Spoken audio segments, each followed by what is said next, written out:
Hi and welcome back to the second problem solving through the ANSYS. So this is the statement of the problem. Once again we need to find the displacement, stress and reaction for the uniform bar as shown in the figure. Now in this case the load is acting at a random distance which is 100 mm from the fixed support, and the bar is having an area of 150 mm square. Now I need to solve this problem using ANSYS. Before that let us go through the values which are calculated using FEM approach.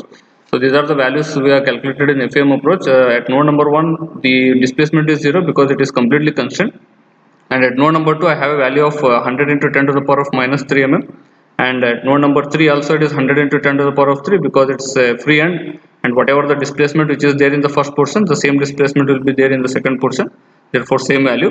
Then strain in the first portion of the bar, here it is 1 into 10 to the power of minus 3, and the second portion it is 0 because it simply moves further because of this extension which is there in the first portion, therefore the strain in the second portion is 0. Similarly, stress in the bar which is there in the first portion is 200 Newton per mm square. Then second portion it is 0. And finally the reaction which is there at the fixed end is minus 30,000 Newton because the force applied is plus 30,000 Newton. So these are the values which we have calculated using FEM approach. Now we'll go through the solution using the software ANSYS.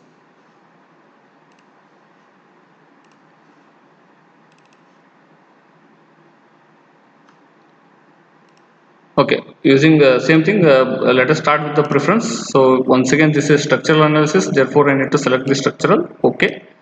Then go to the preprocessor. Once again, I need to define the type of the element used for the analysis. So it is a one-dimensional element. Therefore, I'll go to the element type. Add link is the element, one-dimensional element. So I select link. Okay. Close this. Then once again I need to define the real constant. So anyhow directly I given the area for the bar which is 150 mm square. Therefore I'll go to the real constant, add the real constant for the defined element, link element. Okay, so that area is 150 mm square, so I'll just enter the value 150 and I'll say okay, and I'll close this. Now after defining the real constant, I need to give the metal property. So I'll go to the metal property, metal models, structural, under linear, elastic, and it's isotropic metal. Therefore, I'll enter the Young's modulus value E2 e raised to 5, and as it is one dimensional analysis, Poisson's ratio, I'll take it 0. Then say OK, go to the metal and say exit. Now after giving the metal property, once again I need to create the model. For that I'll go to the modeling, create, directly I'll create the nodes. So I'll click on the nodes. I'll create in active coordinate system. So first node I'll create at the origin, apply. Second node I'll create at a distance of 100 mm because there I need to apply the force of 30 kilonewton. One node will be created at a distance of 100 mm. I'll say apply. Then third node I'll create at a distance of 300 mm because the total length of the beam is 300 and it is calculated from the origin.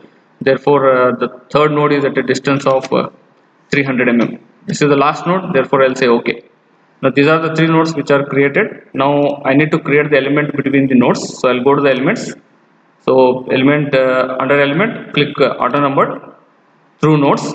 Select the first node and the second node, and you say OK. The first element will be created. Similarly, once again click on the through nodes. Select second and third element, and you say OK. So my second element is created.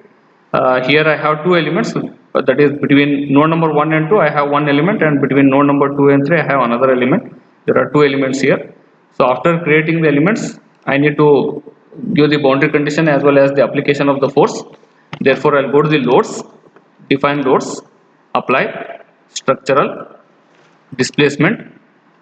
Now I need to give the displacement on node, therefore I'll select on node. My left extreme left hand side is completely constant, therefore I'll select node number 1. Okay, say all DOF, it is fixed with all DOF. Okay, then after giving the displacement, now I need to apply the force. Now here in this problem my force is applied at a distance of 100 mm from the fixed support, that is at node number 2. Therefore I'll go to the force on nodes, select this node number 2, say OK. Then once again it will ask you the direction, in which direction force is applied. The force is applied in x direction, so I'll select this Fx. Then the value of force is 30 kilonewton, so it is 30 e raised to 3.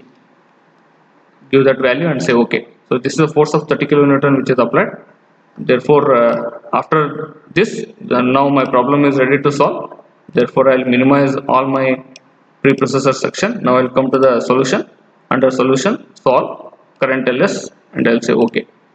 Now once the solution is done at the backend, it will give the message solution is done. Then you close this. Now I need to call out the results. For that, I'll go to the general processor section. Under that, first let us see the result of displacement. Now as applied force is in x direction, my displacement will be there in x direction.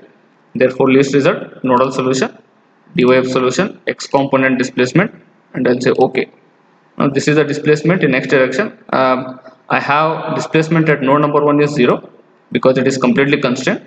Displacement at node number 2 is 0.1, and displacement at node number 3 is also 0.1. As I told, the second portion simply moves further because of the extension which is there in the first portion.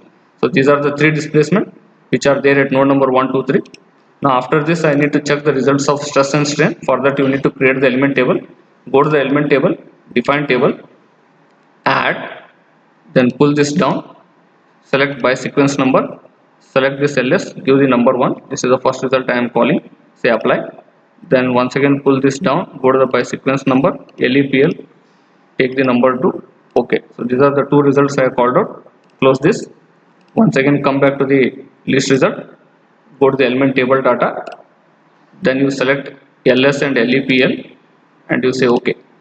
Now it will give the result. Now I have two elements here. As we have seen, only one element in the first problem, and here I have two elements. Therefore, it is showing element number 1 and element number 2 and the respective values of stress and strain here. So ls means stress and LEPL means it is a strain. Therefore, stress in the first element is 200 Newton per mm square because all values are given in terms of Newton and mm.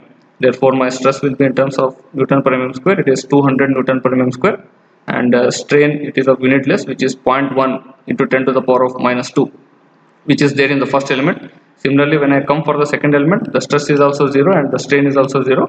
As I told, once again, it is only the portion which is moving further because of the extension which is there in the first portion. So these are the stress and strain. Finally, we need to check the reaction. So I'll go to the reaction solution. Under results, list results only, we have a reaction solution. Click on the reaction solution. Once again, force applied is in x direction. Therefore, the reaction will be there also in x direction. Select this fx and you say OK. Now it will give the location where the reaction force. My node number 1 is fixed. Therefore, my reaction is there at node number 1, and that value is minus 30,000 Newton. Now this is what the reaction. Now let us see all these values in comparison with whatever we have done using FEM approach. Once again, I'll come back to that PPT. Now this is a comparison. This is already seen FEM approach values. Coming back to ANSYS. So as node number 1 is completely constrained, it is 0, and the displacement at node number 2 is 0.1 and also at node number 3 is 0.1. The strain at first element is 0.1 into 10 to the power of minus 2, and strain at the second element is 0. Stress in the first element is 200, the same value what we obtained in FEM.